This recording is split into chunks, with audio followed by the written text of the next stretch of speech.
Hello residence நீ பாத்தீங்கன்னா எந்த படத்தோட சரி எந்த வெப் சீரிஸோட வந்திருக்குன்னா குற்றம் புரிந்தவன். இது பாத்தீங்கன்னா சோனி லைவ்ல ரிலீஸ் ஆயிருக்கு.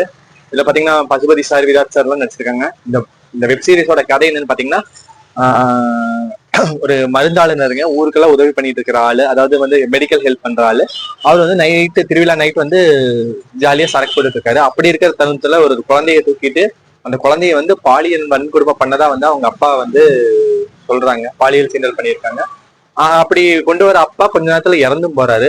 அதுக்கப்புறம் இந்த படத்துல என்னென்ன ஆச்சு, ஏதாச்சு, கதைக்குள்ள என்னென்ன ட்விஸ்ட் எல்லாம் கொண்டு வந்தாங்கிறத வந்து ட்விஸ்ட் மேல ட்விஸ்ட் அடிக்க வச்சு ஒரு நல்ல ஒரு crime thriller mystery web series வந்து இந்த வெப் சீரிஸ் வந்து பிரசன்ட் பண்ணியிருக்காங்க. இது உண்மையாலுமே இந்த வருத்தத்தோட பெஸ்ட் வெப் சீரிஸ்னே சொல்லுவேன். அவ்வளவு ஒரு நீட்டான ரைட்டிங், நீட்டான பிரசன்டேஷன், நீட்டான ஆக்டிங். அதாவது இந்த வெப் சீரிஸை கண்டிப்பா பார்க்கணும்னா பசுபதி சாருக்காகவும் பசுபதி சாருக்காகவே கண்டிப்பா பார்த்தாங்க. அந்த அளவுக்கு ஒரு ஆக்டிங் கொடுத்திருக்காரு. அப்புறம் பாத்தீங்கன்னா இதுல வந்து விதாத் சார் ஒரு காவல் அதிகாரியா வர்றாரு. இவருதான் வந்து துப்பு துளக்கிற வேலையெல்லாம் பண்றாரு. நல்லாவும் பண்ணியிருக்காரு. படத்தோட கடைசியில முடிக்கிறப்ப பாத்தீங்கன்னா இதை வந்து ஒரு சொல்லிட்டுன்னா தப்பா போயிடும், இருந்தாலும் பரவாயில்ல சொல்றேன். என்னன்னா ஒரு விட்னஸே ஒரு குற்றவாளியா இருந்தா எப்படி, ஒரு விக்டிமே ஒரு குற்றவாளியா இருந்தா எப்படி இருக்கும் அப்படிங்கிற மாதிரி தான் வந்து காமிச்சிருப்பாங்க. இதுல வந்து நிறைய ஒரு நல்ல பிளாட் எல்லாம் கொண்டு போயிருப்பாங்க. நீட்டா உங்களுக்கு பாக்குறவங்களுக்கு எல்லாம் ட்விஸ்டோட வந்து குழம்பு வச்சு